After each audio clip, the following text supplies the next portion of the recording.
नमस्कार, मैं हूं दीपाली राणा। आप देख रहे हैं गोल्ड स्पॉट। और सोने में 2 दिनों के रिबाउंड के बाद आज फिर कमजोरी देखने को मिल रही है। हालांकि सोना 50,000 के ऊपर टिका हुआ है। डॉलर में एक हफ्ते के निचले स्तरों से रिकवरी आते दिखी है, जिसमें सोने पर दबाव बना है। चांदी में भी तेज गिरावट देखने को मिली है और M6 पर चांदी 1,000 रुपए से ज्यादा नीचे है। इस बीच सिटी ने अगले साल फिर सेंट्रल बैंकों की सोने की खरीदारी बढ़ने की उम्मीद भी जताई है। तो इसका कितना असर होगा, ये समझने की कोशिश करेंगे। साथ ही सोने चांदी में अब किस तरह की रणनीति आपकी होनी चाहिए, इसी पर बातचीत करेंगे। हमारे साथ CNBC TV 18 commodity editor Manisha Gupta है।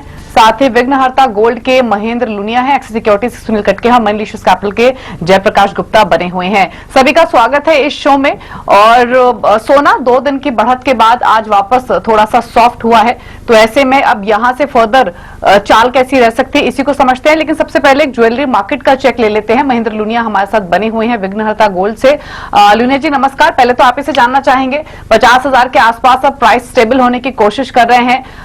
खरीदारी आ रही है इन लेवल्स पर, और क्या सेंटिमेंट्स बन रहे हैं फेस्टिव सीजन के लिए? नमस्कार। हाँ, 50,000 के रेट अभी आ रहे हैं और लोगों को लग रहा है और भी नीचे जाने की संभावना देख रहे हैं लोग। हालांकि कोरोना के कारण काफी सारे इफेक्ट हुआ है मार्केट में और इतनी खरीदारी नहीं आ रही है। लोग देख रहे हैं कि और भी इससे नीचे आने की गुंजाइश कर रहे हैं, लेकिन यहाँ पे कुछ इंक्वायरी जनरेट हो रही है, जैसे कि वही बुकिंग कर रहे हैं लोग और लेना भी चाहते हैं अभी। महेंद्र जी, तो क्या मंथ ऑन मंथ अगर बात करें तो, क्योंकि सितंबर का महीना ऑलमोस्ट यहां पर खत्म होने लगा है, इस महीने किस तरह की सेल्स देखने को मिली है? और अब अक्टूबर, नवंबर, दिसंबर जो कि त्योहारी वेडिंग सीजन के हिसाब से काफी स्ट्रांग माना जाता है, किस तरह की उम्मीद है? पिछले महीने में तो जैसे आपने भी देखा होगा कि लॉकडाउन के कारण काफी सारे लोग बाहर आ ही नहीं रहे थे। ऑनलाइन में हमारा हालांकि बहुत अच्छा काम रहा है और बहुत अच्छा काम बढ़ भी रहा है। सेम इस महीने में बहुत अच्छी तरह से हमारे ऑनलाइन में काफी सारे बुकिंग्स हुए और बिजनेस भी हुआ है। लेकिन इन शॉप्स लोग अभी भी आने के लिए तैयार नहीं है। या तो फिर सोशल डिस्टेंसिंग रखना चाहते हैं, या तो फिर उनको हमें घर तक ज्वेलर लेके जाने की हमें गुंजाइश करनी पड़ती है और वहां पर जाके हमें बेचने के लिए उन्हें मोटिवेट करना होता है। जी महेंद्र जी, तो किस तरह से मोटिवेट आप कर रहे हैं ये जानना चाहते थे। और दूसरा, जैसे आपने कहा कि ऑनलाइन यहाँ पर सेल्स काफी अच्छी हुई है, बेहतर हुई है, बड़ी भी है, तो month on month, year on year अगर कोई नंबर आप दे पाए यहाँ पर? मंथ ऑन मंथ का मैं अगर आपको नंबर दूं, आप चौंक जाओगे कि हमने तकरीबन 200% का हमने यहाँ पे इजाफा देखा है ऑनलाइन बुकिंग्स में। बहुत अच्छा रहा हमारा। अगर ऐसा बोलना तो नहीं चाहिए, लेकिन कोरोना हमारे लिए इष्टापत्ति आ गई, जहां पर हमने बहुत अच्छी तरीके से धंधा लिया। दूसरी, अगर मैं फिजिकल की बात करूं तो फिजिकल में भी अभी लोग लेने के लिए गुंजाइश नहीं कर रहे, यानी कि आगे नहीं आ रहे अभी पे। लेकिन उनको लग रहा है कि 50,000 के नीचे गोल्ड जाने की संभावना लग रही है। हम मोटिवेशन में उनको एप्स हमने डेवलप किए हुए हैं। ऑनलाइन में हम उनको बुकिंग के लिए सहूलियत देते हैं। मात्र 1,000 रुपया तोला भर के हम उनको बुकिंग की पेशकश कर रहे हैं कि भाई आप हमारे साथ बुकिंग करें और आगे जाके अगर गोल्ड बढ़ता है तो फिर भी आपको आज के ही रेट में डिलीवरी हम देंगे। इस प्रकार से हम उनके साथ काम कर रहे हैं अभी। जी, तो महेंद्र जी, किस तरह का सर्टिफिकेशन और एश्योरेंस यहाँ पर ऑनलाइन के लोग आपसे ले रहे हैं? क्योंकि फिजिकल में क्लियरली यहाँ पर हॉल मार्किंग के तरीके से काम किया जाता है, लेकिन ऑनलाइन जब आप कह रहे हैं कि मंथ ऑन मंथ 200% का आपने यहाँ पर जंप अप आते हुए देखा है, तो क्या सर्टिफिकेशन, एश्योरेंसेस, टिकट साइज क्या है? टिकट साइज हमारे 10 ग्राम से भी शुरू हुई है। सर्टिफिकेशन की बात करूं तो फिर एक कंपनी का हमने रेपुटेशन आज तक 9 से 10 सालों में हमने जो बनाया है, मेरे खुद के बारे में बात करूंगा मैं, लेकिन बाकी सारी कंपनियों में भी या ज्वेलर्स ने भी अपना खुद का ऑनलाइन प्रेजेंस बहुत अच्छी तरीके से बढ़ाया है। तो उनका जो पहले से उनके रेपुटेशन मार्केट में है वो उनको काम में आ रहे हैं। और सर्टिफिकेशन की बात करूं तो हॉलमार्किंग के अलावा हम अभी बेचना भी नहीं चाहते हैं। तो कस्टमर की जो डिमांड होती है वैसे ही हम उनको हॉलमार्किंग भी दे रहे हैं। जी सुनील, आप क्या कहना चाहेंगे? आपने महेंद्र लुनिया जी की बात भी सुनी। अभी भी काफी ऐसे कंज्यूमर्स हैं जो वेट कर रहे हैं और जिनको लगता है कि 50,000 के नीचे प्राइसेस जाएंगे। और इनफैक्ट इस हफ्ते की जो रेंज हमें मिली थी, एग्जैक्टली उस रेंज के बीच में हमने इस हफ्ते अब तक प्राइसेस ट्रेड होते हुए देखे हैं। तो 2 व्यू आपके चाहिए। एक तो इस हफ्ते के रिमेनिंग सेशंस के लिए क्या स्ट्रैटेजी रखें गोल्ड पर, और स्पेशली उन कंज्यूमर्स के लिए आपका व्यू क्या है जो एक्सपेक्ट कर रहे हैं कि 50,000 के नीचे भी प्राइसेस आके रुकेंगे? जी दीपाली, जो कंज्यूमर्स एक्सपेक्ट कर रहे हैं फिजिकल में परचेज करने के लिए या तो इन्वेस्टमेंट के तौर पे गोल्ड को खरीदने के लिए, मुझे लगता है कि प्राइसेस थोड़ा बहुत बॉटम आउट हो गया है। हमने प्रीवियस सेशंस में भी बताया था कि अराउंड 49,500 या 49 का एक बेस बना लेगा गोल्ड, और 49,500 के रेंज में अच्छा सस्टेन भी हुआ था और फिजिकल डिमांड में भी थोड़ा बहुत इंप्रूवमेंट हो रहा था। तो मुझे नहीं लगता कि बहुत ज्यादा गिरावट का हमें वेट करना चाहिए। 45,000 का लेवल शायद ना आए, तो 49,000 और 50,000 के रेंज में एक जो कंज्यूमर है वहां पे एक बाइंग इंटरेस्ट शायद देखने को मिल सकता है और वहां पे खरीदना चाहिए। दीपावली तक हम फिर से रिवाइज्ड टारगेट एटलीस्ट 53 से 54,000 तक का हम देख रहे हैं। बाकी अगर हम 1 वीक 10 डेज के पर्सपेक्टिव से देखते हैं तो जो डॉलर में स्ट्रेंथ हमने देखने को मिला था सितंबर के महीने में, 94.8 का लेवल जो है छुआ था डॉलर इंडेक्स, अभी करीब 94 के रेंज में ट्रेड हो रहा है। तो जो रिसेंट करेक्शन हमने देखने को मिला डॉलर इंडेक्स में, उसकी वजह से गोल्ड में तकरीबन 1000 पॉइंट का जंप हमने देखा।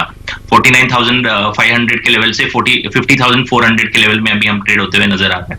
तो मुझे लगता है आने वाले समय में, क्योंकि अनसर्टेनिटी अभी भी लिंक्ड है, प्रेसिडेंशियल इलेक्शन सिर्फ 5 हफ्ते दूर हैं, और आई थिंक अभी डोनाल्ड ट्रंप और जो बिडेन का जो टीवी पे लाइव डिबेट हो रहा है उसके चलते हुए भी मार्केट में जो है डे टू डे बेसिस पे फ्लक्चुएशंस देखने को मिलेंगे। और जो मार्केट में नई एक पॉजिटिविटी आई है कि $2.2 ट्रिलियन का कोविड का रिलीफ पैकेज फिर से अनाउंस करने वाला है यूएस, तो उससे भी गोल्ड के प्राइसेस में थोड़ा इजाफा देखने को मिल सकता है। और डॉलर इंडेक्स मुझे लगता है कि 93 के रेंज तक सर्वाइव कर जाएगा। तो आने वाले समय में मुझे लगता है कि 50,000 से लेके 50,400 के रेंज में एक बाइंग स्ट्रेटेजी 8-10 दिन के लिए अपनानी चाहिए और एक स्टॉप लॉस 49,500 का मेंटेन करना चाहिए। और मुझे लगता है कि 51,500 से लेके 51,800 तक के लेवल 8-10 दिन में देखने को मिल सकते हैं। जय, आप चांदी में कैसे देखते हैं? क्योंकि सोने में जैसे हमने 1900 के स्तर यहां पर न्यूयॉर्क में आते हुए देखे, चांदी में भी 23 और 24 डॉलर के बीच में यहां पर कारोबार है। क्या यहां पर भी खरीदारी की राय? जी मनीषा, जैसे अपनी लास्ट वीक भी बात हुई थी आपके शो पे कि नीजर्क रिएक्शंस बहुत देखने को मिलेंगे मार्केट में, लेकिन अगेन गोल्ड और सिल्वर स्पेशली बुलियन में मुझे लगता है हर डिप पे बाइंग की स्ट्रेटेजी रखनी पड़ेगी। जैसा सुनील ने भी बताया कि आगे चल के 2-3 चीजें बहुत इंपॉर्टेंट है इन्वेस्टर्स या ट्रेडर्स को ध्यान में रखना, कि नेक्स्ट 2 महीने काफी पॉलिटिकली अनसर्टेन रहने वाला है ग्लोबली यूएस इलेक्शंस के कारण। दूसरी तरफ यहाँ पे जो second wave of corona virus है उसका भी इम्पैक्ट है, और इकोनॉमिक रिवाइवल यहाँ पे कोई दिख नहीं रहा है। जो भी यहाँ पे सप्लाई डिस्ट्रप्शंस थे जिसके कारण भाव ऊपर आ रहा था, फ्लक्चुएशंस बहुत रहेंगे, करेंसी में फ्लक्चुएशंस बहुत देखने को मिलेगा। तो अगेन अगर किसी तरह का न्यूज फ्लो हो और जिसमें अचानक से कोई गिरावट मिले तो वो गिरावट को एक बाइंग अपॉर्चुनिटी की तरह यूज करना चाहिए। ट्रेडिंग मेरे ख्याल से बहुत ही स्ट्रिक्ट स्टॉप लॉस के साथ करना पड़ेगा, एक बहुत डिसिप्लिन रखना जरूरी है for next 2 months. But again by on dips रखें। कोई निवेश भी करना चाहता है तो 50,000 के नीचे गोल्ड और अराउंड 58,000 के आसपास चांदी एक बेटर बेट हो सकता है फॉर नेक्स्ट 6 मंथ्स। जी सुनील, आपकी ट्रेडिंग स्ट्रैटेजी क्या है? सिल्वर पर एक डिसेंट करेक्शन इस हफ्ते हम देख चुके हैं, अभी भी प्राइसेस 61,000 के आसपास घूम रहे हैं। इन स्तरों से खरीद के चलेंगे या लग रहा है प्रेशर और एक्सटेंड हो सकता है? जी दीपाली, ऑलरेडी सिल्वर सितंबर में 19% का करेक्शन दे चुका है। अगर हम वैसे प्राइसेस देखें तो लास्ट ईयर के एवरेज से अभी भी 46% हायर प्राइसेस हैं इस ईयर, जो अभी हम करंट लेवल पे देख रहे हैं। तो एक छोटा मोटा करेक्शन इन्वेस्टर्स के लिए जरूर देखने को मिल सकता है। मुझे लगता है कि 58 या 59 का लेवल एक इन्वेस्टमेंट के पर्सपेक्टिव से बाई करने के लिए एक ठीक ठाक रेंज बोल सकते हैं पोजिशनली। बट अगर हम ट्रेडिंग पर्सपेक्टिव से देखें तो मुझे लगता है कि आज के लिए अगर किसी को एक सौदा बनाना है तो अभी करंटली अराउंड 61,000 के रेंज में चांदी ट्रेड हो रहा है, तो 60,500 का एक स्टॉप लॉस जो है मेंटेन करके चलें। डॉलर टर्म में बात करते हैं तो $23.5 का एक सपोर्ट है, वहां का स्टॉप लॉस मेंटेन करके चलें। और डे पर्सपेक्टिव से मुझे लगता है कि 62,000 तक का प्राइस जो है देखने को मिल सकता है। सेकंड सेशन से मुझे लगता है कि सिल्वर के प्राइसेस में थोड़ी रिकवरी देखने को मिल सकती है, तो बाई करके चल सकते हैं डे पर्सपेक्टिव से। चलिए, खरीदारी यहां पर सोने चांदी दोनों में करनी है, और जहां तक फिजिकल बाइंग की बात है वो अभी भी थोड़ी सी वीक है, लेकिन ऑनलाइन खरीदारी यहां पर डेफिनेटली बढ़ती हुई नजर आई है। ये तो था गोल्ड स्पॉट, लेकिन आगे बढ़ेंगे और बात करेंगे कच्चे तेल की, जहां पर कल की 3.5% की गिरावट के बाद आज एशियन मार्केट्स में आधा 1% की मुनाफा वसूली फिर से यहां पर जारी है। इवन एज चाइना के डेटा काफी बेहतर आए हैं, लेकिन उसका बहुत फायदा हमने यहां आते हुए नहीं देखा। यहां पर बाजारों में डिमांड रिकवरी बेहतर नहीं है, सप्लाईज बढ़ती हुई नजर आई है यूएस, ईरान, लिबिया से, और उसका असर आपके सामने प्राइसेस पर ऑलरेडी देखने को मिला है। जय, कैसे देखेंगे कच्चे तेल को और यहां पर क्या कारोबार है? देखिए $40 के ऊपर क्लोज देना बहुत इंपॉर्टेंट है। मुझे लगता है अभी भी प्राइसेस होवर कर रहा है। WTI की अगर बात करें तो $40 के आसपास, और जिस हिसाब से यहाँ पे एक आउटलुक बन रहा है ग्लोबल इकोनॉमी को लेके, डिमांड की आशंका यहाँ पे हमेशा बनी रहेगी फॉर नेक्स्ट 3-4 मंथ्स। मुझे लगता है बाइंग करना एक सही रणनीति नहीं होगा। आप वेट करें थोड़ा सा प्राइसेस में उछाल का। मुझे लगता है अगर 2950 2980 का भाव अगर दिखता है तो उस लेवल पे जरूर यहाँ पे मेरे ख्याल से सेल करके चला जा सकता है। 2950 दिखे तो मेरे ख्याल से सेल कीजिए 3020 के स्टॉप लॉस से। मुझे लगता है 2750 तक का लेवल पॉसिबल है, देखने को मिल जाए। ठीक है, इसके अलावा अगर पूरे बेस मेटल पैक को देखेंगे तो थोड़ी सॉफ्टनेस आज देखने को मिल रही है और 0.5% तक की वीकनेस हम ज्यादातर बेस मेटल्स में आज के सेशन में देख रहे हैं। हालांकि चीन के जो PMI आंकड़े आए हैं वो सपोर्ट कर रहे हैं लोअर लेवल्स पर, लेकिन ट्रेड कैसे आप ले सकते हैं इस पर व्यू ले लेते हैं। सुनील, क्या स्ट्रैटेजी आपकी ओवरऑल बेस मेटल्स पर? कोई ट्रेड लेंगे इस स्पेस में?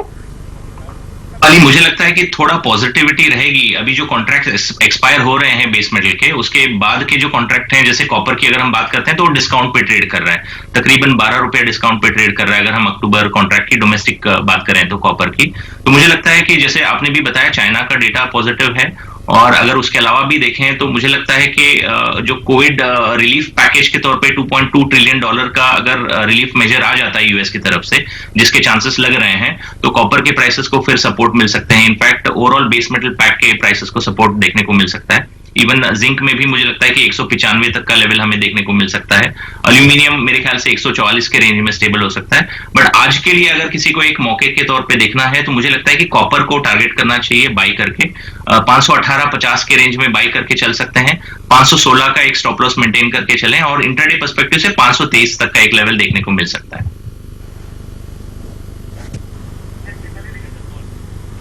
जी जय, आपकी स्ट्रेटेजी क्या है बेस मेटल्स में? आपकी तरफ से कोई ट्रेड? नहीं, मुझे लगता है यहाँ पे थोड़ा सा कमजोरी का माहौल रह सकता है। ओनली सिल्वर लाइनिंग है रुपी में वीकनेस, बट मुझे लगता है एल्युमिनियम में यहाँ पे और गिरावट देखने को मिल सकता है। 145 के आसपास अगर सेल किया जाए, मुझे लगता है 141 हाफ तक का लेवल पॉसिबल है नेक्स्ट वीक तक देखने को मिले। तो मेरी सेल की ही रणनीति रहेगी बेस मेटल्स में, और पिक मेरा एल्युमिनियम रहेगा 145 के आसपास सेल। ठीक है, तो एल्यूमिनियम पर बेचने की सलाह है जय की ओर से। सुनील मानते हैं कॉपर में आप खरीदारी कर सकते हैं। एक ब्रेक के लिए यहाँ पर रुक रहे हैं, और ब्रेक के उस पर आपको हॉट कमोडिटी बताएंगे आज की, और साथ ही एग्री कमोडिटीज पर भी लेंगे व्यू। जल्द वापस आते हैं।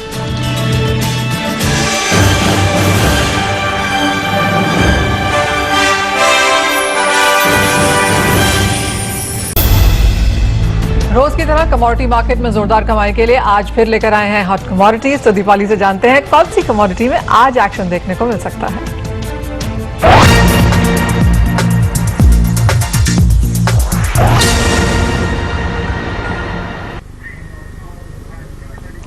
आज की हॉट कमोडिटी कॉपर है, जहां पर खरीदारी का व्यू है। इनफैक्ट ब्रेक में जाने से पहले सुनील ने भी ढेर सारे रीजंस बताए हैं क्यों कॉपर में बाइंग की जा सकती है, लेकिन हमारे हिसाब से 518-50 के आसपास आप खरीदारी कर सकते हैं। टारगेट 523 का रहेगा, स्टॉप लॉस 516 का। दरअसल यूएस में भी जो नया कोविड पैकेज आ सकता है उससे भी सपोर्ट मिलेगा। डॉलर इंडेक्स भी जो रिसेंट हाई से अब नीचे आया है और अब 94 के आसपास ट्रेड कर रहा है, ये भी एक पॉजिटिव है। चाइना से डिमांड अभी भी इंटैक्ट है। और दूसरी बात, जो अक्टूबर कॉन्ट्रैक्ट अगर आप देखेंगे तो वो 12 रुपए के आसपास डिस्काउंट पर ट्रेड कर रहा है प्रीवियस कॉन्ट्रैक्ट के मुकाबले। अभी 517-518 के आसपास कारोबार कर रहा है, तो इन्हीं स्तरों के आसपास से खरीदारी की अपॉर्चुनिटी बन रही है 523 के लाइकली टारगेट्स के लिए।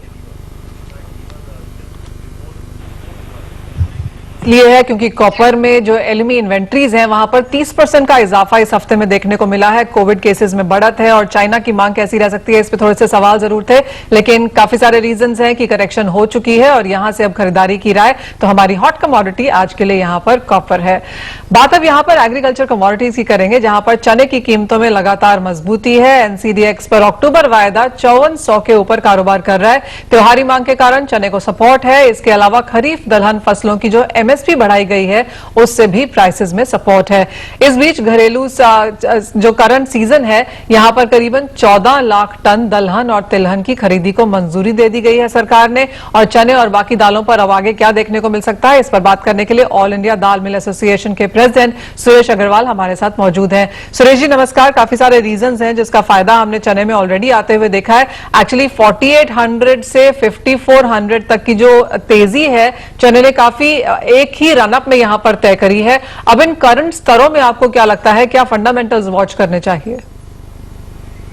नहीं देखिए, ये जो अभी ये इसमें क्या हुआ है, तो चने वो काफी कम आया है जी, और जो फसल कम आई है उसके कारण ये तेजी का वातावरण बना। और दूसरा ये हुआ कि कोरोना के कारण नेफेड ने काफी माल स्टॉक कर लिया, और जो 1,000 व्यापारी 1 लाख व्यापारी की जगह नेफेड के पास अकेले के पास चला गया। तो जब नेफेड चाहेगा उसको सेल आउट करना तभी वो हो पाएगा। तो जो बाजार में चने की कमी आई उसके कारण ये बाजार एकदम काफी तेज हुआ है। आज हम देखते हैं कि 53-54 से लेकर 55 तक चना काफी बिक रहा है, मगर इसके बावजूद भी दाल में डिमांड अभी कम है। और उसका एक ही कारण बना कि जो हमारा ऑस्ट्रेलिया से चना आता था, बिट्टी चना, काबली चना, वहां भी दाम भी ऊंचे थे तो वो भी नहीं आ पाया। इधर नेफेड के पास माल है तो वो उनके हिसाब से प्रोसेस करके पीडीएफ में भी बेच रहे हैं, दाल भी बना रहे हैं, चने की छनाई भी कर रहे हैं। इन सब कारणों के कारण जो एक आम उपभोक्ता के पास दाल पहुंचना चाहिए उसमें कहीं ना कहीं काफी बड़े पैमाने पे कमी आई, जिसके कारण इतनी तेजी आई है। ये जरूर है कि किसानों को समर्थन मूल्य से जी सुरेश जी सिर्फ चने में ही नहीं बाकी दालों में भी हल्की सी बढ़त है, स्पेशली तुअर की अगर हम बात करें, यहाँ पर आपको क्या रुझान लगता है? और जैसे आपने कहा कि हाँ प्राइस डिस्पैरिटी यहाँ पर जरूर देखने को मिली है, लेकिन क्या आगे जाके भाव सुधरेंगे, स्पेशली क्योंकि हम त्योहारों की तरफ बढ़ रहे हैं? अब नहीं, अब देखिए काफी हम मानते थे 10 से 12% की तेजी आएगी, मगर उससे अधिक आ गई। अब अगर हम उड़द में देखें तो उड़द में भी काफी तेजी आई है, मगर सबके अलग अलग फैक्टर है। उड़द में मध्य प्रदेश में काफी बारिश हुई इसलिए फसल खराब हो गई। जो मार्च तक डेडलाइन थी उड़द की आयात करने की वो इनने 31 अक्टूबर कर दी, उसको बढ़ाया नहीं। इसी प्रकार तुअर की कोटे 1.5 लाख मैट्रिक टन का तुअर आयात करना था, 2 lakh metric ton Malawi Mozambique से तुअर भारत सरकार ने रोक ली। तो ये सारे फंडामेंटल में कैसे हो गए कि जो देश के बाहर से 3.5 लाख मैट्रिक टन तुअर आना था वो नहीं आई, तो तुअर में लगभग 20% की तेजी आ गई। और इसी प्रकार उड़द में भी तेजी आ गई, क्योंकि इन्होंने डेट नहीं बढ़ाई, 4 लाख के कोटे दे दिए, परमिट दे दिए, लाइसेंस दे दिए, मगर उसकी समय सीमा क्लोज कर दी। तो उस कारण ये उड़द में भी तेजी आई और पता है। तो अभी जो फंडामेंटली यहाँ बाजार स्थिर रहेंगे, अब ज्यादा एकदम 10 से 15% जंप मारे ऐसी संभावना नहीं है। अगर बाजारों को उपभोक्ता को राहत दिलाना है तो सरकार को इस पर लाइसेंस पे विचार करना चाहिए, तो तुअर उड़द में राहत मिलेगी। और चने में तो हमने पहले भी कहा था कि चना मध्य प्रदेश में कम हुआ है, राजस्थान में कम हुआ है, तो जो पहले के एनालिस्ट थे कर्नाटक, महाराष्ट्र के, उन सबके चने में काफी कम उत्पादन हुआ है। और उसके बाद जो उत्पादन कम होने के बाद नेफेड ने होल्ड कर लिया। तो नेफेड अगर माल को सेल आउट कंटिन्यूस करता रहेगा तो बाजार यहाँ स्थिर रहेंगे। हमको अब तेजी आने की संभावना बहुत कम लगती। और जैसे आपने कहा सुरेश जी की काफी सारे जो फंडामेंटल्स और फैक्टर्स थे वो ऑलरेडी भावों में यहाँ पर दिख चुके हैं, और जैसे हमने बात की 10 से 20% की तेजी यहाँ पर काफी हद तक कई दालों में देखने को मिली है। सुनील आप कैसे देखते हैं, और चने में अब करंट लेवल्स पे आपको क्या लगता है? मनीषा जी, जैसे सर ने बताया ज्यादातर फंडामेंटल्स ऑलरेडी प्राइसेस में डिस्काउंट हो चुके हैं। मुझे लगता है एक मुनाफा वसूली देखने को मिल सकता है। ऑलरेडी प्राइसेस एमएसपी से 300 रुपए ऊपर ट्रेड कर रहे हैं, तो मुझे लगता है एक ट्रेडिंग पर्सपेक्टिव से 5400 के रेंज में एक सेल इनिशिएट किया जा सकता है। 5000 अराउंड 5350 तक का एक टारगेट लेके चल सकते हैं, और 5450 तक का एक स्टॉप लॉस मेंटेन करके चल सकते हैं। तो मुझे लगता है कि एक 60-70 रुपए का करेक्शन यहाँ से देखने को मिल सकता है। और खाने के तेलों में आपका क्या रुझान है, क्योंकि यहाँ पर भी काफी बढ़त देखने को मिली थी सरसों में स्पेशली, जिसका फायदा बाकी खाने के तेलों में आता हुआ नजर आया था? जी, मुझे लगता है कि इनफैक्ट अगर सोया ऑयल की बात करते हैं तो प्रॉफिट बुकिंग की वजह से थोड़ा बहुत प्राइसेस में हमें गिरावट देखने को मिली थी। अभी 897 के रेंज में अक्टूबर का वायदा ट्रेड कर रहा है सोयाबीन का, अगर हम सोया ऑयल का अगर हम बात करते हैं। इसको एक्चुअली लॉकडाउन लिफ्ट होने के बाद से जो डिमांड में बढ़ोतरी हुई थी उस वजह से हमने इजाफा देखा था। इवन अगर हम मलेशियन पाम ऑयल का डिमांड देखते हैं वहां पे भी लॉकडाउन ईज आउट होने के कारण पिकअप हमने देखने को मिला था। इवन फेस्टिव डिमांड के चलते हुए almost all edible oil complex में थोड़ा बढ़त जो है हमको देखने को मिला था। बस सिर्फ यूएसडीए का जो एक डेटा है ग्लोबल प्रोडक्शन को लेके वो एक नेगेटिव साबित हुआ था कि उन्होंने एक फोरकास्ट एक्सपेक्टेड से ज्यादा प्रोडक्शन का बताया था। बट अदरवाइज अभी जो शॉर्ट टर्म में हम देखते हैं तो मुझे लगता है कि फेस्टिव डिमांड के चलते और लॉकडाउन ईज आउट होते हुए नजर आ रहे हैं और इवन एक्सपोर्ट थोड़ा इंप्रूव हुआ है, चाइना की तरफ से भी इंपोर्ट थोड़ा बढ़ा है, तो उस डेटा के बेसिस पे थोड़ा प्राइसेस में और थोड़ा पॉजिटिविटी देखने को मिल सकता है खाने के तेलों में। यानी कि दालों में कुछ मुनाफा वसूली देखने को मिल सकती है, लेकिन खाने के तेलों में हल्की बढ़त की और भी यहाँ से उम्मीद है। चलिए, ये तो बात हुई सभी कमोडिटीज की, लेकिन इसी के साथ सुनील और जय बहुत शुक्रिया हमारे साथ आज जुड़ने के लिए, सभी कमोडिटीज पर अपनी राय देने के लिए। मुझे भी दीजिए इजाजत, आप देखते रहिए CNBC आवाज।